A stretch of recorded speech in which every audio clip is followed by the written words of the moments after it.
Hello everybody, happy spring equinox. I've always wanted to do a spring equinox video, but I've just never been in the position to be able to do it, so I'm really happy and excited to be able to do this today. So why is spring equinox important in yoga? So yoga, outside of the collection of practices that we do on the mat, is also about living in the rhythms of the universe and nature and the earth, because we are the earth. So instead of living in a capitalist mindset of these 9 to 5 rhythms, you're looking at the earth as your guide and for your rhythm. Now, when it comes to spring, traditionally, spring in ancient times was the new year, and it's because of harvest. So everything was growing, because obviously we've got the sun and the sun's out for longer periods, things are growing. So it was a time of abundance.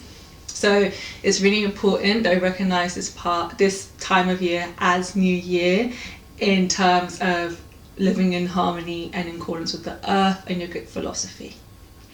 So because everything is growing, new life is growing, animals are giving birth, food is becoming more abundant, mood is getting better because we've got the sun for longer, we also have to think about our Ida and Pingala nadis.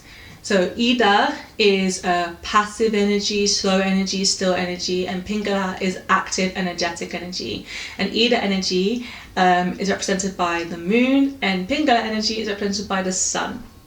Pingala energy is active, so the sun gives us more life, energy, happiness, vibrancy, vitality. So we're going to embody that in today's Hatha flow. So let's get started. So we're going to start with lymph tapping. So lift your left arm out and you're just going to tap up and down. Nothing too intense. You can go as hard as you like or as light as you like. Come across to your chest and do your chest and work up and down. Take this organically.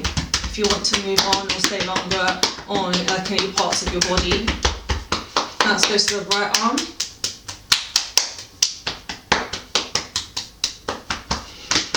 Down the torso, or your fist, and do your back, your lower back.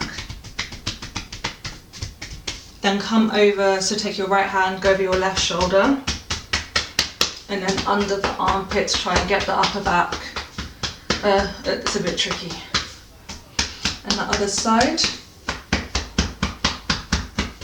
And now let's do the back of the legs. And now the front of the legs. And now shake. So this is really important, because this is not only on a spiritual level, moving around stagnant energy, but then on a physiological level, you're stimulating your lymphatic system. So your lymphatic system is around your whole body. It's in your lymph, your cells, fat cells in lay terms. And basically it doesn't have a pump, but this system gets rid of waste from your body and it removes toxins from your body. So when you sit still, it's like you're sitting in sludge. So this is really good for, on a physiological level, just getting that lymph system going to detox, and it'll make you feel better and more energized. And shake it all out.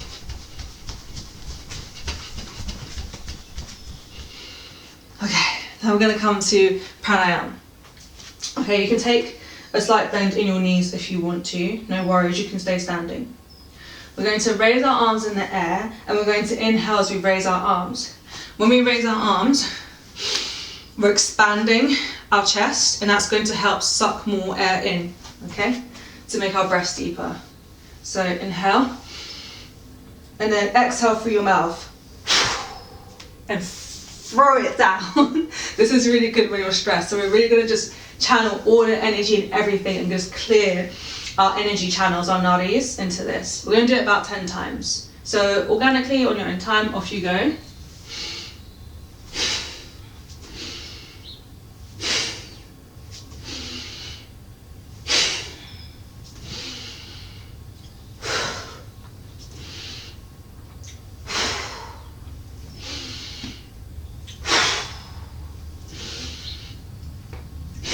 Remember to lead with your breath.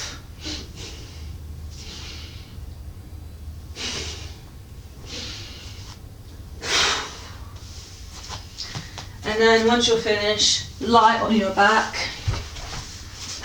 and just let your breathing return to its normal breathing patterns, letting it find its way. So you remember, you're being led by your prana, you're letting your prana lead this practice. I'm just giving you a template and then you're colouring in the middle and you're letting your prana guide you to fill in the space.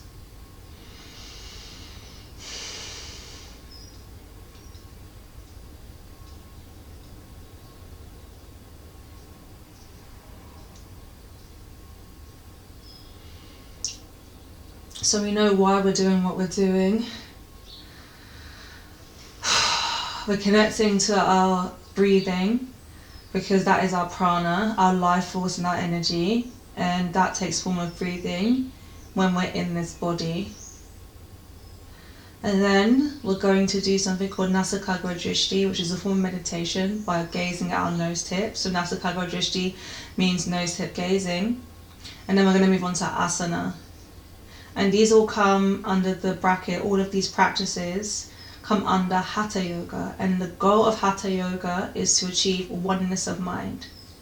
Now, it doesn't mean the journey to oneness of mind is going to be comfortable, but these practices are giving us meditative tools to help us come into our bodies and discover ourselves. So Hatha Yoga is about self-discovery and giving us the tools to achieve self-discovery and achieve that oneness of mind.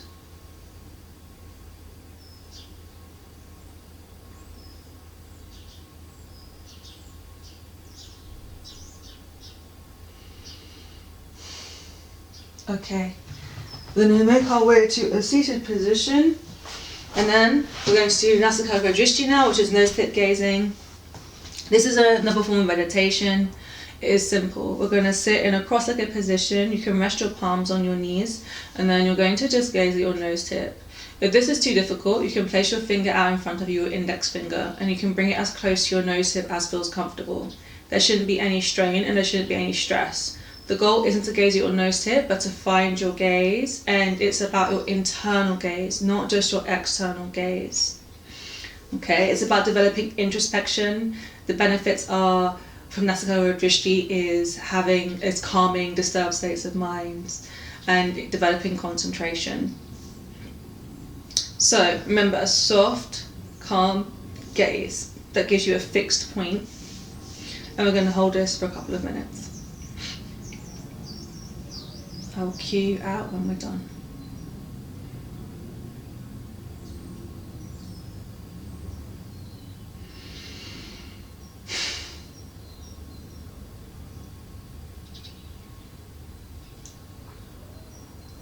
It's okay to blink and reset. And it's okay if some sighs or coughs come up. Just blink a couple of times and find your way back to your gaze.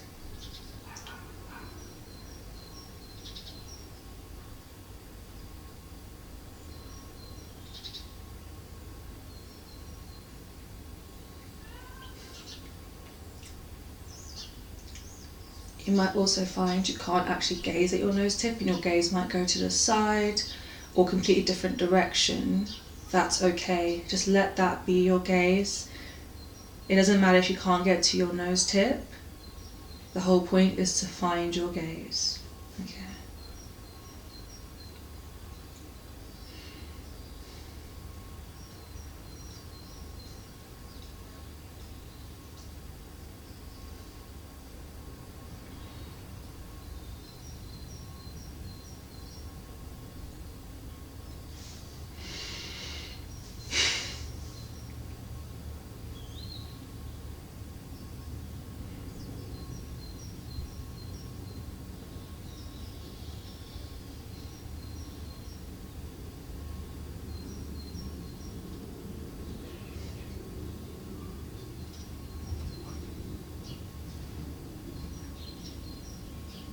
Okay, so you can blink a couple of times, rub your palms together, and then place them over your eyes.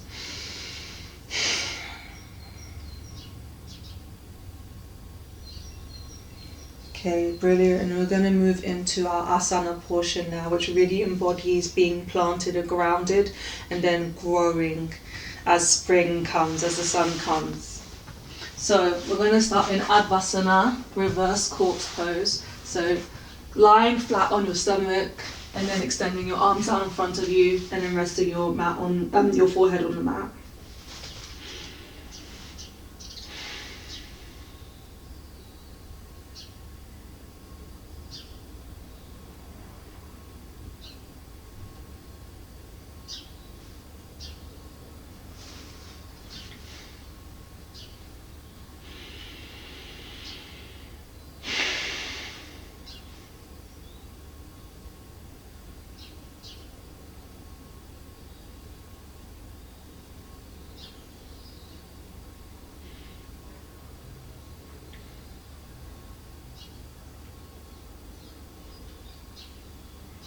Now bring your right arm out to the side of you. Take the left palm and you're going to apply some pressure. So you're going to push and then the left leg is going to come up and over. So you're stepping your foot behind the right leg. And just hold.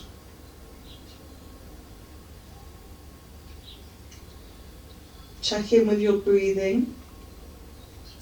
If that makes you feel quite anxious, just focus on the weight of your body.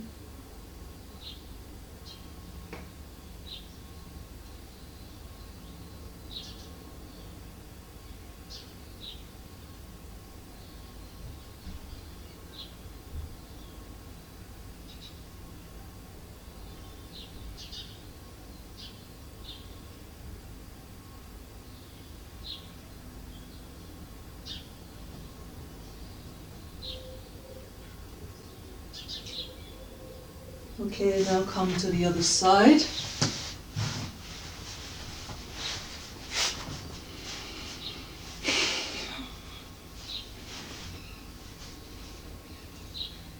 So remember Sthira Sukham Asanam, meaning steady and comfortable asana, meaning you use these postures, these meditative techniques to come into your body.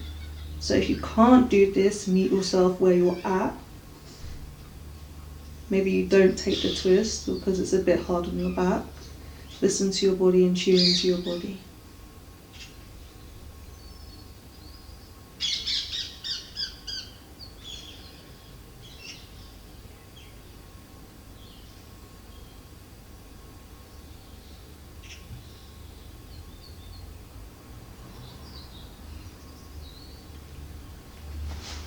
Roll back to the center. Push up into all fours, so you're in Bhamasana. You're going to now come down to your elbows. You're going to extend your arms out in front of you. You're going to take your left hand and place it under the right arm. So you're in Pasvita Balasana, revolved child's pose, and just rest.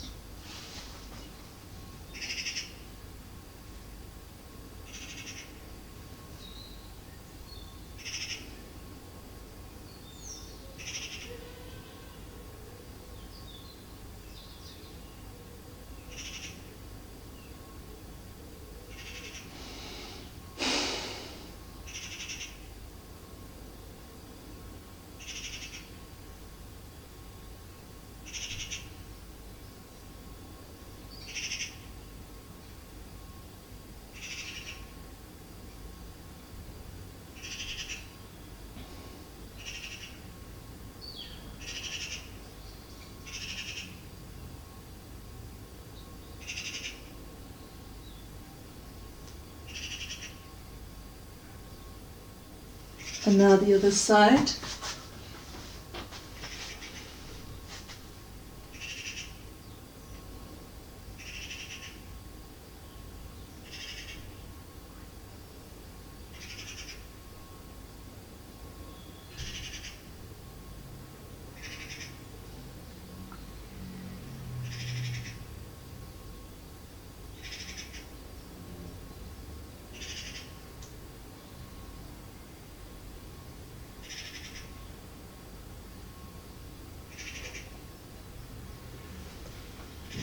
unravel and come back to the centre. You're going to use your palms to push back. We're going to shuffle forward to the front of our mat. And we're going to come into a squat. You can sit on some blocks, you can sit on a cushion. It doesn't matter if your feet are touching the ground. Part your legs as feels wide as comfortable and just sit back into Malasana Yogi squat.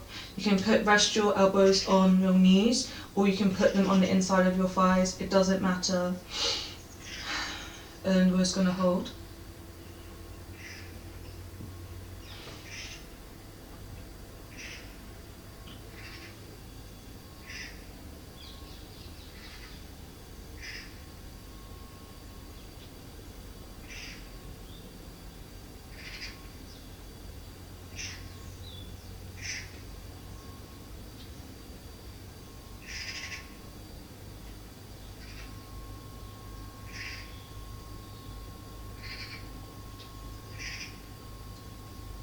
Now you're slowly going to just push up to a standing position.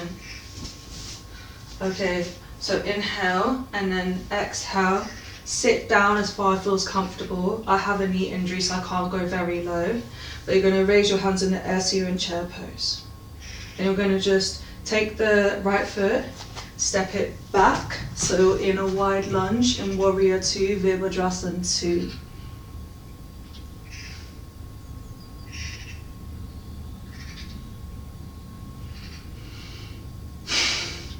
Adjustments are okay. Think about your pelvis as the center of your body to find stability.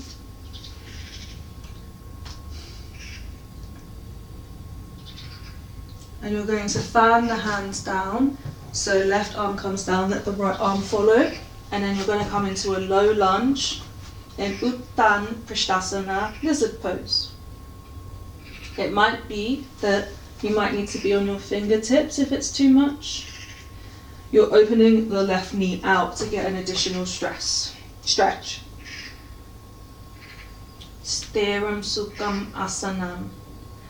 So you're only in asana if you're comfortable. If you're fighting your body to try and copy me, you're not following your prana. You're not letting your body guide you. You don't have to look like me, I'm just giving you the template. Okay, so you're now going to steady that foot. Come to the toes of that back right foot and you're going to push back up into Virabhadrasana 2, Warrior 2. You're now going to come down to the left foot. So you're on tiptoe, you're on your right tiptoe on your right foot and your left heel is We're going sorry guys. Okay, come to Skandasana. And if you want to, you can keep your fingertips on the ground or you can put your hands in a prayer pose and just hold and focus on balance.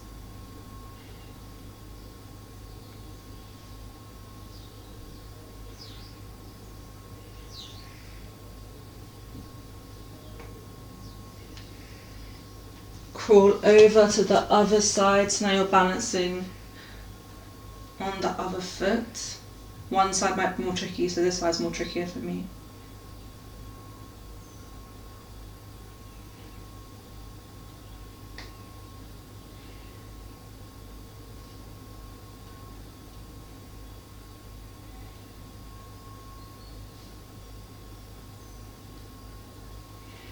Now I'm going to twist so you're facing the front, so now you're in a low lunge, and then press on the back foot so it comes to meet the left. And slowly come back up to a standing position. We're now going to take the other side, but I can't do the other side because of the wall here. So take the other side, so come into chair, sitting low.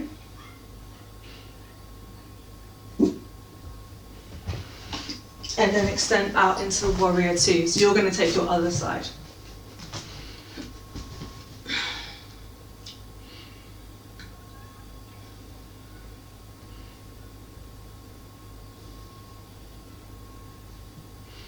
Check in on your breathing. Check in on your body. Is there a lot of resistance? If there's a lot of tightness, that's fine. Meet yourself where you're at in that strain. Check in on your mind. If it's really busy, that's okay. Meet yourself in where that busyness is. You're just experiencing everything. Fan the hands down to come into Uttan Vrishtasana, lizard.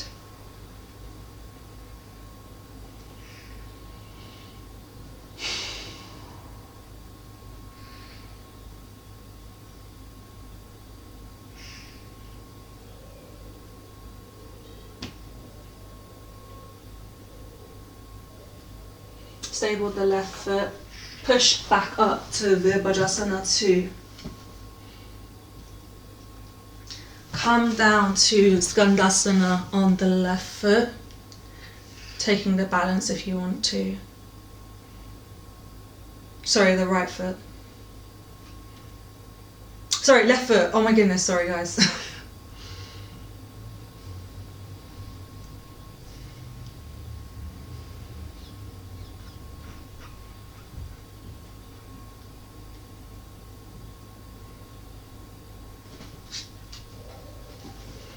Then making your way to the other foot and hold.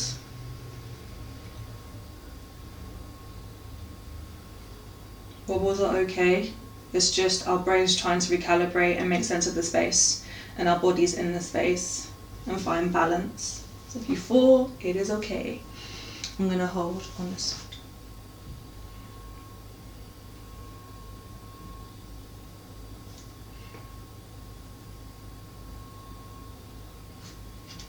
And now twist round into the low lunge, Ashwasanchalasana. Push back.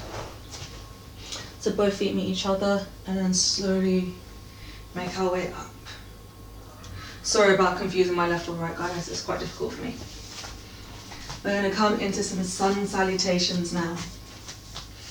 So Surya Namaskara is sun salutation. It's an embodied prayer to the sun. So basically these sequence of asanas is about looking at the sun and bowing to it. So make sure you're looking up, okay? Okay, so we're going to inhale, raise our arms up in Uttanasana. And then we're going to exhale down into Padahastasana. You can take a bend in your knees if you want. Think about your pelvis, bend the pelvis forward to naturally extend your spine, and then bend where that natural extension ends.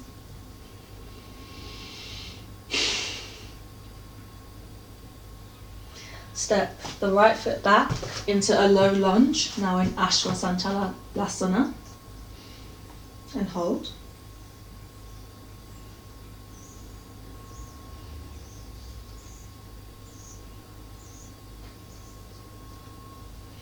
Plant the palms on the floor so you have a steady base. Take the back leg, push up, left foot will meet the right foot, and you're in Parvatasana, mountain pose. This is also known as downward dog, Ardha Mukshvanasana, but I've learned it from my lineage as Parvatasana.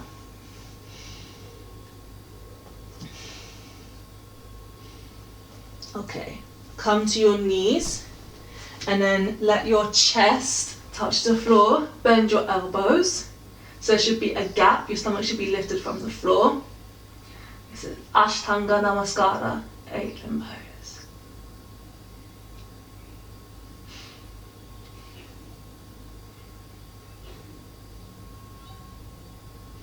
And then you're going to push up into Bhujangasana. Focus on the front of your chest, so think about from the base of your pelvis, through your stomach to your chest, and then let yourself sink, push away from the floor. You can take a space apart in your legs if you wanted to make this more comfortable. If you need to, you can take Saddle Bhujangasana, which is when you come to your elbows like this. Push back up into Parvatasana, mountain.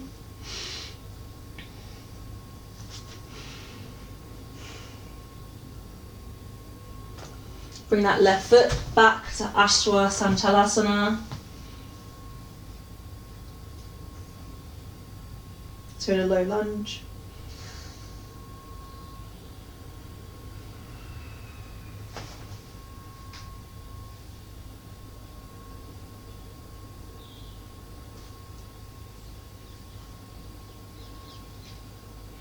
And now the left foot comes forward to meet the right. And then raise your arms back into Uttanasana, raised arm, and then bring the hands to a prayer pose in Pranamasana. Prayer pose. And just hold. So we've done our right side. So for balance, now going to do the left. Raise your arms in Uttanasana, looking up to the sun. Exhale, fold over, Padahastasana, foot to hand pose.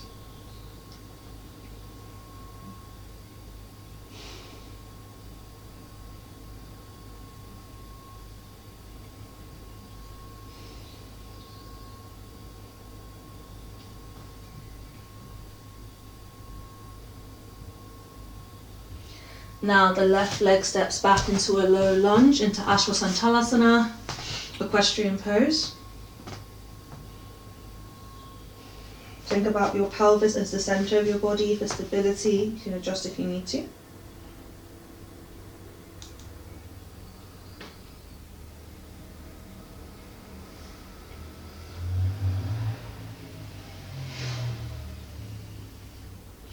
And now let the right foot come back to meet the left and push up into Parvatasana.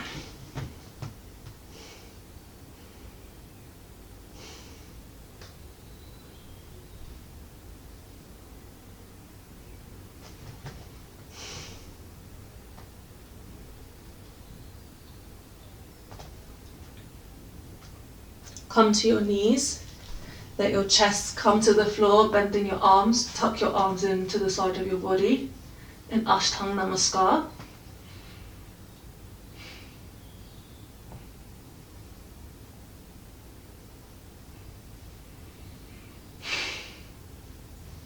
Focus on your chest to expand your breathing. And feel your body soften. And push up into Bhujangasana. Your Bhujangasana of choice. You might be low.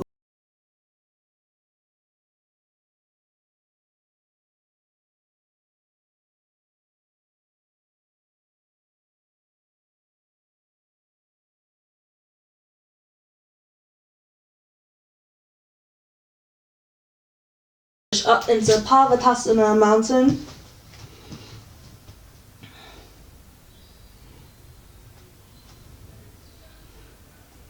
And now right foot comes back into low lunge.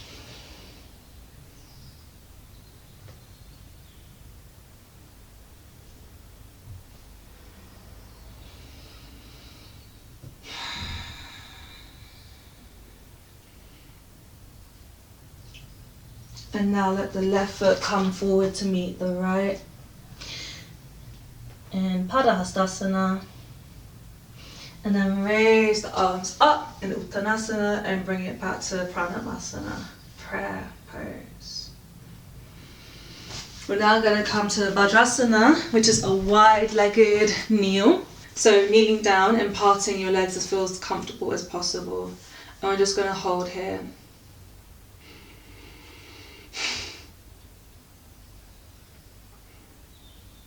We're going to take a couple of mantra, Om, whilst pressing our Agya chakra, our third eye. This is so as we leave the practice of making sure that we're going to step into the world, making sure we're thinking about our internal gaze. We're going to be seeing things from our internal universe and detaching from what we've been conditioned from, just so we have a fresh perspective as we enter New Year. So you're going to take your middle finger, your index finger, push it in between your eyebrows, the center of your eyebrows. Inhale. Exhale. Om.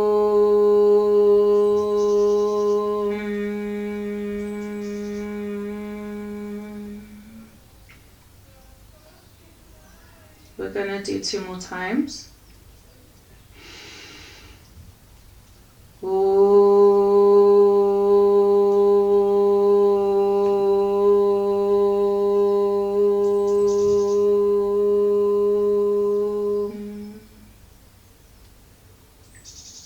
One more time.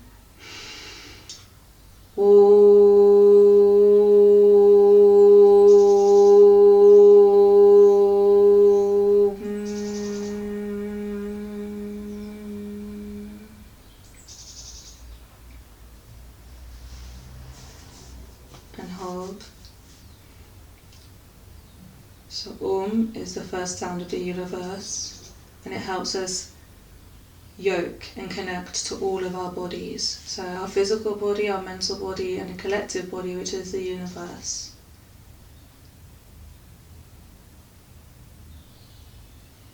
And now make your way to your back, for Shavasana, corpse pose for 1 minute.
I'm going to roll over to our side in fetal pose.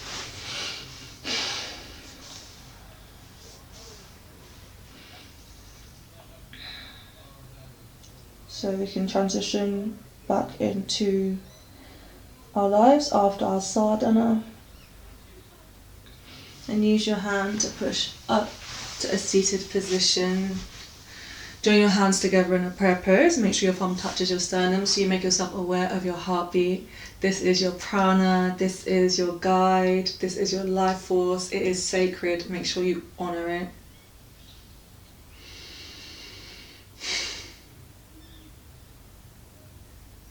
Okay. And class is complete. Thank you everybody, happy spring equinox. I really mean it. It's such an exciting time of the year for me because it really is New Year. This is my New Year. And it used to be everybody's New Year. Remind yourselves to live in harmony with the earth. Remember you are the earth. And yeah, I just hope spring and summer, whilst you've got all this light, you can embrace it and yeah, just continue your yoga journey. Thank you everyone. Bye.